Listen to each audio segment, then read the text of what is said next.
This week, actually, you and I were talking about this a little earlier today. Is like we have the portal and updating it and how to deal with multiple customers and how to track things. So today is um, kind of we're still building on what we did in January, where we did the assessments, and through February should be continuing assessments, but adding on things like key stakeholder interviews.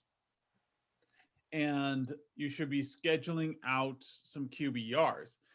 What's interesting about this week is we're heading into the very end of the quarter. So starting next week, you're in the third month of the first quarter, which means you should be planning QBRs for quarter two. We are already Yep. there, people. This year is moving fast. And I, for instance, have spent today looking at last year's actuals and trying to see where we are as a corporation, and just looking at the roller coaster it was last year. I mean, it was, it was, but when you start looking at the financials of the dips and the rises, Yeah. it was nuts. Um, I mean, to the point where, like I was just saying, that I never really dealt with international exchange rates. It never was really a big issue, the fluctuation of the US dollar.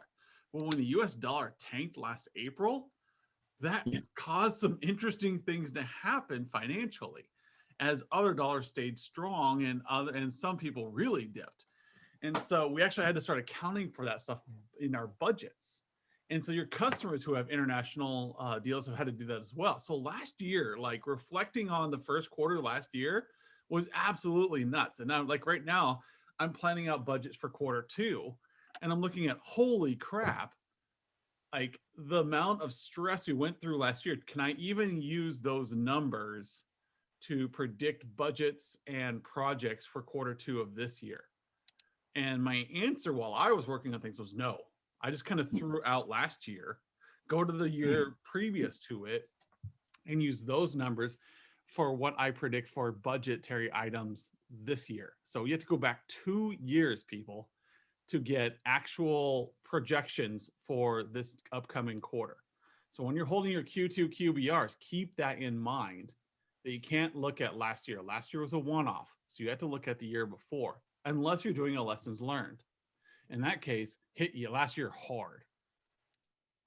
So in your key stakeholder interviews, you're talking to people about, at clients, how are things going now? You're going to get a lot of context on how do they transition, how is their distributed workforce going right now, and are they doing an on-prem transition, or are they going to stay off premises?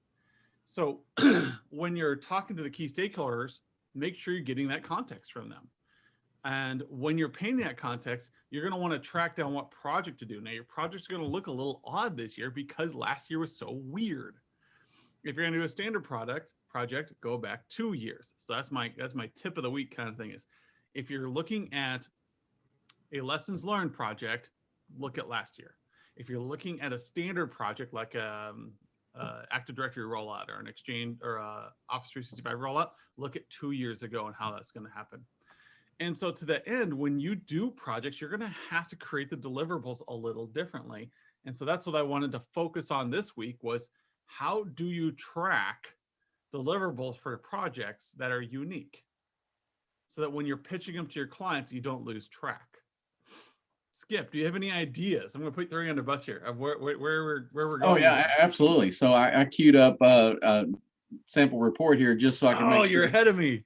we had something going. But we have talked over and over about that roadmap, how valuable it is, and being able to drill into those projects and edit those is going to be a real value for you guys. And so I guess you passed the ball, so I'll go ahead and take the bait and share my screen here. Just make it a bit more practical. So I've got a roadmap here, just a basic, simple one, because I really wanted to just hit the high levels on this. Real quick, So for those of you who missed last week, so a couple people who missed last week, that approved green thing, if you want to know how he got that, you have to look at last week's community update, and we run you through how that new process works. So go ahead, Skip. All right. So yeah, we got this in, and we get our standard set of projects in descriptions that come up. And, it's kind of funny. I really identify with this statement too much, but, writing these narratives sometimes, this little deal here, here's the problem. Your staff are, are now more mobile than ever and yada, yada, yada. So it goes on. Writing that gets to be, I think for me personally, it's a little challenging sometimes. I have to get in the right headspace, right? And I know, especially looking at the list of attendees today and those that are going to listen to this later, a lot of you are very technical. And so, when you sit down and put your hands on the keyboard, if it doesn't first start with config T, you guys are kind of lost. All right. And I get there too. I've got to start thinking, in complete sentences and all this stuff. So we're going to talk about the project today. Don't get wrapped around, I need to go out there and write all these project details. Okay. We're going to click into it here. And now we get, just the basic. We get a nice standard fluffy. Yes, this is where fluff belongs. All right. We get a nice standard fluffy project here that does describe all the fancy words and does outline some clear benefits here. All right. So we want to make it tangible. We don't want this all to be cotton candy. All right. We want to get this, out there so we can just set broad expectations. We can, outline the scope. And then when we get down to details, we're going to click, it even says click here to edit. We're going to get right in here. And now we get to start. And I choose the bullet points here. And now we're going to start putting this stuff out. And as an engineer, if you ask me to write a series of bullet points about a project, that I can do. All right. You asked me to write complete sentences. I'm sorry. I've got to book that on my calendar. Can't even speak in complete sentences. That's true. That's true. I mean, hard enough. So the bullet points are easy. They can be specific. And best of all, they're unique for that client and what you're doing in that initiative. Something nice to put here is think about your SMART goals, think about your SWOTs, and put bullet points here that are meaningful to your client. So yes. A really good thing, like when I was working with schools, I would say, make sure Mark does not have to deal with iPads ever again. Because, Mark right now is the guy who has to troubleshoot iPads. That's a bullet point deliverable for them. They will feel so happy when Mark, the principal, no longer has to fix the iPads. As a technical person, I can make that happen. I just got to make sure everybody knows to call me and send their stuff my way. No big deal. But on their end, they're thinking mobile device management, crap, Mark's still gonna have to deal with all this. Like, no, we're gonna make sure that is a point just for you guys, that people know that Mark is not responsible here anymore. We're gonna make sure that is a deliverable that we're gonna bring your way. We know it's gonna happen anyways, but this way you don't lose track of that. So if you don't do this project until Q3, that it was really important that, Mark had tears in his eyes. He's so tired of dealing with these 60 iPads for these classrooms. If you get that bullet point, you're going to nail it. And they're going to be like, yes, that is one thing you made our lives easier. So make sure you're specific with those bullet points. Yes. And this is, so you can, some of these things, it will all vary based on the projects you're working on. But, these are great places to, bring out stuff. If you've got something that is going to help drive a strength. All right. So maybe you've got a great mobile sales force. All right. That was one of the things that was identified in your SWOT analysis with those guys. And you're going to empower these guys to do more. Well, then talk about it here and use the language that your client brought up in the SWOT analysis. All right. So this is where you really just take what your clients are telling you. We document that in the SWOT analysis, and then we can use that as reference to turn around and give it right back to them. So the clients really understand what we're trying to do. All right. And, we're here, it's a business. All right. We need to sell them things so that we can make some money. But the good part about this is this can truly be win-win, because you get to sell them things that drives their business. You get to sell them things that enables their organizations to make more money, to be more efficient. And so, putting it in that context so that they're not just seeing it as you selling something out of your catalog, right? You want this to match up with the goals in their organization. So that's why it's really important that you have those annual strategy sessions with your clients. If you think you're just going to do the QBRs and talk about projects, you're only going to be able to get so far. It's really important to have at least one sort of strategy focused session where you do a SWOT analysis, do the 7C canvas if you want to, kind of go all Oh, out man. and do something like I that. haven't done one of those in a while. Yeah, I mean, I honestly, I never could quite figure it out. That was, It's okay. I don't have Different my tools for different MBA, so people. that was far beyond me. So I've reduced mine. Some of you guys have heard me talk about 2Qs, right? And I really like it because it's so simple. It's 2 questions. What's your number one source of revenue, and what's your number one risk to that revenue, right? And you can ask those in a pairs, and so that if you get your client rolling on that, I mean, sometimes it's a little bit of a stutter start, once they try to figure out what you're trying to ask. But then once you get that going, then you ask that again and you go, okay, so we figured that out. Now, what's your number 2 source of revenue? And what is the risk to that revenue? And if you got a company that's got a lot of line of businesses, go down the line, however far you need to, so that you understand what that organization does, and then start dealing with those things in these projects. So I'm going to get a little practical here. So Skip, go ahead and write down a couple nonsense bullet points in that that service template. I like to call these service cards, but so when you have your engineers, so like I think that the best way for a flow in a larger MSP as you grow and get more employees is for different teams to be responsible for different reports. So in this one, you've got an architecture audit and they're making recommendations. And they can say in the bullet point specifically what they found and what they would like to see fixed. And they can make their bullet points while they're auditing. So they haven't talked to the account manager, they haven't talked to the VCIO at all.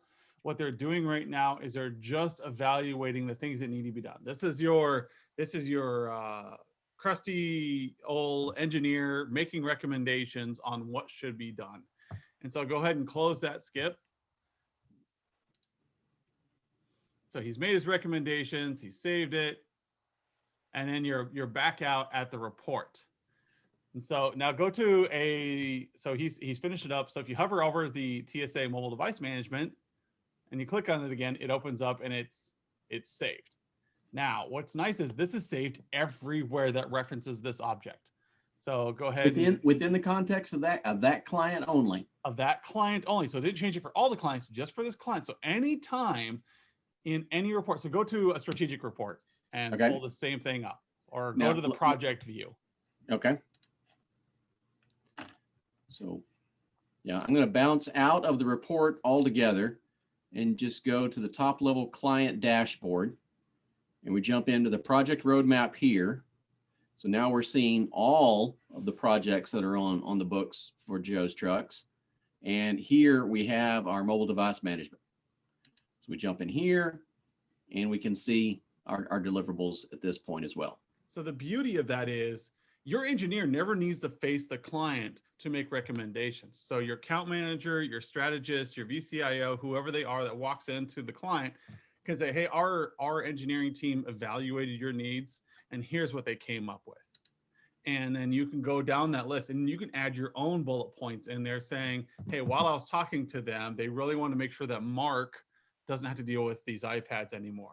I could see the fear in his eyes that he didn't want to deal with this stuff anymore. So click on that and you have the recommendations and you have this. So I see you pull out the project recommendations here. In the next version of Humanize IT, that project recommendation section is actually templated in each one of these service cards so that you can actually make a recommendation, or your engineer can make a recommendation and they just fill out the bullet points.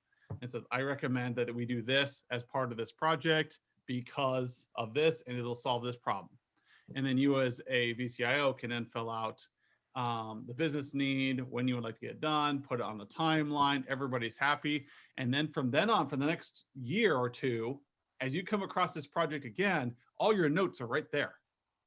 So Yes. if you have turnover at your organization, somebody else was managing this project, you can come in and say, what were the expectations for this? And the bullet points are right there. And Yep. if you use the new version of service templates, which are coming out as part of the new HIT look, it will be kind of like a template where you just fill in the fields. It'll be a bullet point set up already for you.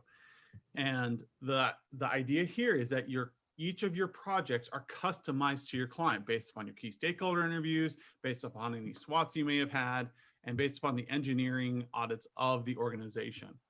And it results in this nice dynamic conversation for your QBRs. You come into a QBR, now you're talking about things they care about. You're not spending time on the description up above, all the fancy fluff words. You're focused on the deliverables and the bullet point below that you built with them, your engineer built while looking at them on site. These are things that came out of it, and these are what they're going to get. This is how their workplace is going to change because of this. Yep. It's because this So, mobile device management project may look different for a client that went through a heavy distribution strategy last year, where now they're all at home. Now they need an MDM suite. They need ways to make sure that they're tracking inventory remotely, stuff like that, versus another organization that's going to be coming back on site. They're going to be wanting to do something different on their MDM. And all this is the deliverables, you just customizing it. Maybe each one of these bullet points becomes a ConnectWise or Autotask task later on, or ticket later on. But for you as the VCIO or account manager, this is your checklist for, did this project meet client expectations? Yep. Now, one of the things we want to do as well is rename the project.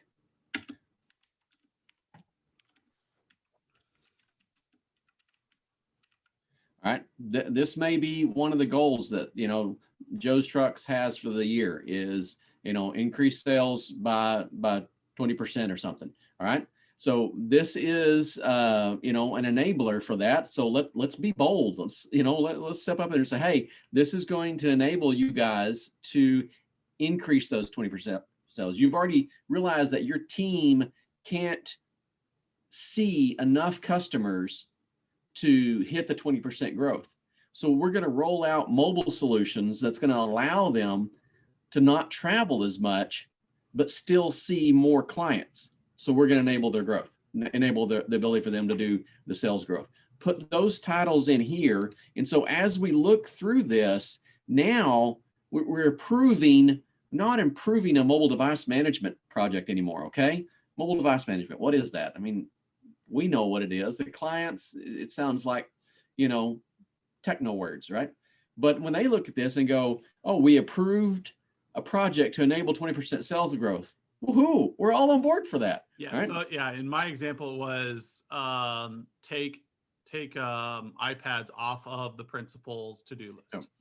Oh, and so they immediately recognize that. They don't know it's a mobile device management project. They don't care. What they care about is the fact that their principal doesn't have to have this cabinet of iPad, this mobile lab in there in his office, and he has to fix them every other week with patches and applying stuff to them. What he knows is that problem's gone for him, and he sees it on the list. He knows that in Q2 this is coming up, and he's excited. And so, and the other thing is, like, as you heard me say, like, we have talked about this over and over again in the past of leaving money on the table because we forget about a project, a recommendation we made years ago. Yes. And so this keeps the money on the table, even if they don't approve, even if it doesn't have the green approved next to it. These are identified projects with the client that you can remind them of every quarter. And that you'll keep those bulleted lists, those customized deliverables at the bottom of each one of these. So you're like, oh crap, what was the remote work policy implementation? What was included in that? And you can click on it and go, oh yeah, we were talking about this. You don't have to search through your notes. You don't have to go through your emails. Just while you're in the meeting, mark down the purpose of these particular projects. And then when the client is ready for them, they can come in and mark it down as approved as part of a project proposal. And so that way you don't leave money on the table. The money's always there. And when your client says, we have a grant, we have extra dollars this year, we would really like to get that remote work policy done. you have it right in front of them. They're constantly being reminded of it in every QBR they're at, which is why you do the QBRs ideally at the end of the previous quarter. So Q2 QBRs happen in March. Q3 QBRs happen in June or I can't do the math fast enough. in May. Sorry. I got to get my math done right there. And that's why I have a calendar. Yes. No, but I have to click to bring mine up. So yeah. You know, So and- yeah, I just wanted to make sure I reinforce that. Put the customization deliverables in there and have your QBRs so that when they're looking down this list, they can see what's coming up and what's possible, as well as what does it do for them. So yeah, and I want to. So I'm always good for a story, right? So Oh, no. yeah. Here we go. You got your crayons, and I got my stories. So Crayons. this project, the project roadmaps, are, you've heard me say it, they're one of the most valuable widgets you can use in the reporting tool because it drives the conversations to keep things on track. And Adam mentioned, we talked about things falling off the plate, or something just, being forgotten, falling through the cracks. And, I remember very specifically a case that I had on this. We onboarded a client, we walked through their data center. They've got a pretty high-end Linksys, multi-purpose router, firewall, wireless access point. They paid, what they thought was a lot of money for it. All right. And it's doing okay. I mean, for the size of organization that is, it's doing okay. But it doesn't really fit into our model. And so we look at that and go, hey, we want to get you on our approved set of hardware because our technicians are going to be better at supporting this. We're going to be able to support this, with all the features, all the standards of stack adoption, right?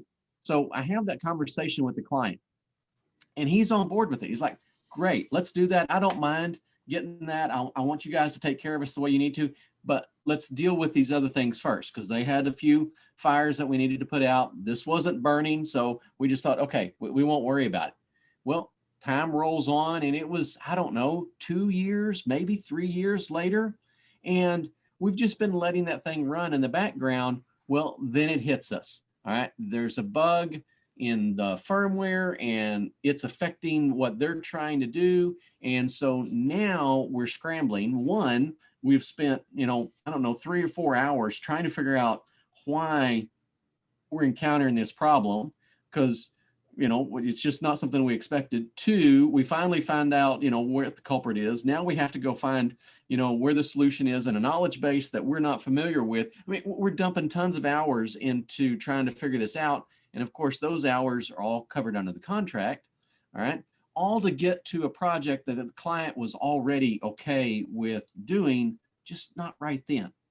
So these project roadmaps are going to really make sure that you're, collecting everything you need to get done, keeping it in front of the clients, getting them on track and making sure you're closing this business. We don't want you leaving money on the table because some other fire popped up or it just fell through the crack. So quick hack question for you here, Skip. Uh-oh. Are you able to create links, hyperlinks to tickets in Autotask and ConnectWise?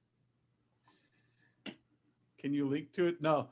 So if you go in there, is there any reason why somebody couldn't link to the original ticket? I don't know. Can you get iframe ConnectWise or data out in an iframe? I don't use ConnectWise. I don't have one that I've used in a long time, so I don't know. That'd be interesting for somebody to try. Yeah. Or I know we have. I know that when I was using users. our ticketing system in the corporate world, we would routinely create links to tickets and projects and paste them in our presentation documents, so we could reference them right there. That very well may be a feature somewhat we could leverage that. Yeah, if someone on the panel can jump out in their PSA and see if there's some ideas on that. That'd be cool. Autotask or ConnectWise or any one of the other ones. We've been having discussions about other ones out there. There's a world outside of ConnectWise and Autotask. We're aware of it. We just don't I see it as often. particularly love playing around with the HTML view that you see Skip clicking on over those two little brackets. That is code view. So if you can get it in HTML, you can put iframes in here. You can put code in there. So if you want to like link directly to an outside source, there you go. Yep. And so you can level up your scorecards or your service cards so that they now reflect the actual status of what's going on. I'd love Now, to see how people are going to hack that, what they plan on doing with that. So it's not just a bulleted list. There is an HTML editor in there that you can abuse. Yep. Now, I saw somebody using a tool the other day called Scope Stack, and it was a templater basically for projects. And I haven't had a chance to look at it anymore, but from what I saw, it looked like a nitty gritty sort of project framework to run with standard projects. You're going to do 10 different call manager deployments. I'm showing my age on that. Then Call manager. yeah, hey man, it was the thing when it was the thing. But if you're going to be doing that, it'd be worth building out that framework in a project scope.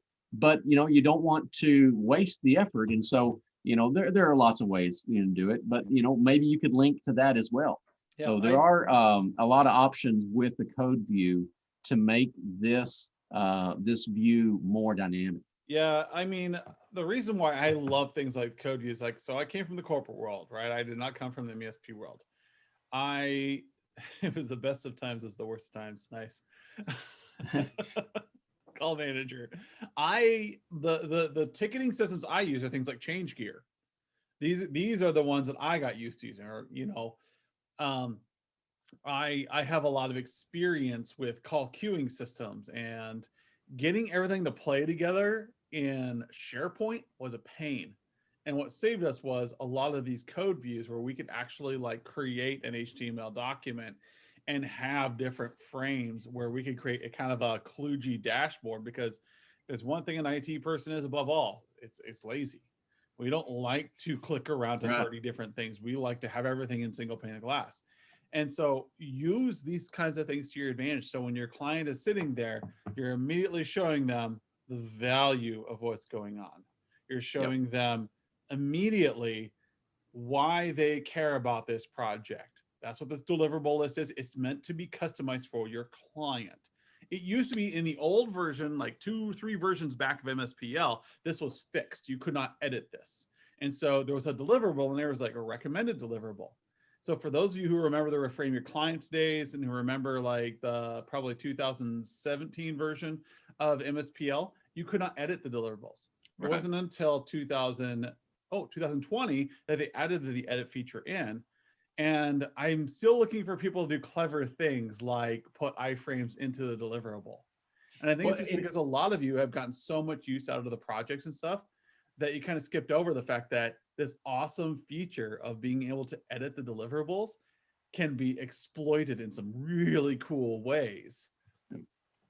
And it allows you to bring the resources that you developed in the past into your current formats. And because I really hate it when we have to do those forklift upgrades, when we have to basically just take everything down to the slab and rebuild it all.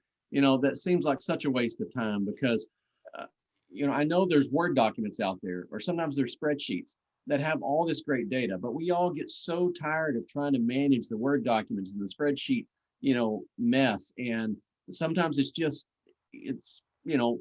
not worth the time to get into those. And so we want to move forward with something better. And so that's where tools like what we're doing here come up, but we can link back to some of that data as we need to. So if you push it out to a OneDrive, then you can get iframe access to that, and you can bring that information straight into your project details here as well. So I think we've beat that horse well enough, but I think you guys can go out and, Skip is frozen. Ha! That's what you get for being in Texas. All right, so what we're looking for here is for you guys to be a little more creative with your deliverables, to track them a little bit better in a way that really wows your clients. Week or so got all the bugs worked out of the deployment. You froze for like a good solid 30 seconds there. Okay. All right. Well, so let me recap then. Let's talk about the assets section here. This will probably be featuring more in things as we work with everybody to see how this plays out. But here we can link assets to these projects. Now, and I won't go into all the details here, but the quick and easy way is from your client dashboard here. There is a new tab heading. There it is. Couldn't see it for some reason right in front of you. There's an assets section here. So you can link out to a few different things. You can also just import, or actually you need to import a spreadsheet. There may be some links coming later, but I think simple enough. We can just do it with CVS exports. And so you bring an inventory in, you're going to get these assets with it. And now you can begin tying those assets to some of these projects. And there's even some cool ways where you can, if you tie assets to the project, it will automatically put in some numbers on there. So if you've got like some PC refreshes, all right, and if you've got a fairly standard price that, you know, it always seems to run for these PC refreshes, there's a template. You can go out there, you can create some standard pricing, and as you add those assets to the project, it will automatically create the budget on that. All right, so we're just kind of, you know, simplifying things a little bit more, but it's making this project roadmap more powerful, more engaging with your clients, putting more data in here. But again, we don't want to get overwhelmed by the data. We don't want to let it get too technical, just because we can link out to the super detailed, you know, project scope that, you know, tells you what port on the switch to plug the SAN into. You know, we don't want to get down to that detail. We want to make sure that we're using these to drive the conversation, right? But it is putting a tremendous amount of resources at our fingertips to let us do that through a single pane of plastic. It's not glass anymore, Adam. That's old guy stuff. It's all plastic. Ugh, so no, it's always be glass for me. So we've got one interface here where we can tap into huge data sets that we have in organizations. But again, that goal is always going to be to drive the conversation, not make a technical presentation. So, well, yeah, what I was saying before, when Skip came back from his break, was that, yeah, simplifying this, getting these in place, and playing with that deliverable section to keep projects on task, to keep your notes in place so that you can keep track of things and keep the conversation simple. Your goal is to make it so that you only have to look at the project roadmap with clients. That should be your goal. Everything you need to sell a project should be within project roadmaps.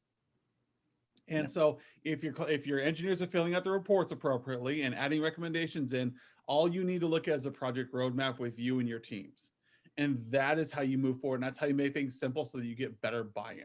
Here are the list of things that we have in front of us. Here's what they're going to do for you. All you have to do is tell us when you have the cash. And now you're solving problems. Now you're keeping money out there. It's on the table. It's waiting for them to snatch up. You're not forgetting about it on the table. It's just sitting there waiting for them to okay the project. And that way, if you ever have churn in your organization, that you don't lose traction, you don't lose that momentum. The next person to come in can come in and say, oh, look, you're looking at this project, and maybe they add their own flair into it. This is the advantage of using the MSPL product, the advantage of running these projects and having this kind of framework so that you're having simple, good conversations with your clients that result in better sales. So your to-do right now is to set up those second quarter QBRs in March with the clients that you want to make an impact with, because they're getting ready. They're getting more confident in the culture, especially in the United States here. We've got a lot of consumer confidence going on. We've got a lot of hiring going on. And so people are ready and wanting to make change in their organizations, and they're starting to make commitments. So your Q2 QBRs are going to be very productive. So make sure you're using those deliverable sections so that it's a slam dunk when you walk in the door. Anything left, Skip? Yeah, let me bring up one little point. It's not really worth spending a lot of time on, but those of you who have been in the tool lately have noticed, perhaps or perhaps not, because it's pretty subtle, but there is now a push pin on the right side. Just like we have the indexer here that pops out, we now have one for notes. And so going forward, you'll probably see us, migrating our notes sections. Perhaps may come up here on the right, but we'll adapt to the new feature here. But this allows us to stay within the context of a particular area of the report and still make notes at that time. So that was a little bit of challenging. We could make notes here down within the assessment, but if we were up, especially in our strategy sessions, if we're talking about the scores or, maybe getting into some SWOT details or something, we may want that floating note bar is up. So just a small feature that popped up, but I do think that that might be a handy tool going forward. So experiment with that and let us know if you guys have any ideas on that one. Yeah, definitely. I haven't even really noticed that much. I've always used the notes within in the report, and those note fields have been really huge in how your engineer and the account manager communicate. And maybe you use it for just tracking how did the conversation go. But this is all about better conversations, how you guys use things. How are you able to make this a better experience for your clients so they have a better understanding of what's going on? With that, I have nothing left for today other than to make sure you get your QBRs. If anything, get like 3 QBRs. Set it in front of you that you're going to have 3 QBRs in March with big clients. And with those guys, you will sell. People are primed to buy right now. They want change. They want to move forward with their years. So make it a slam dunk. Feel free to reach out to us at coaching@virtualcy.biz. Check out the channel that I posted in the chat. That is all of our historical community updates. So that if you miss anything, you can always come back and watch it offline. All right, guys, have a great week. We'll see you next. Yeah.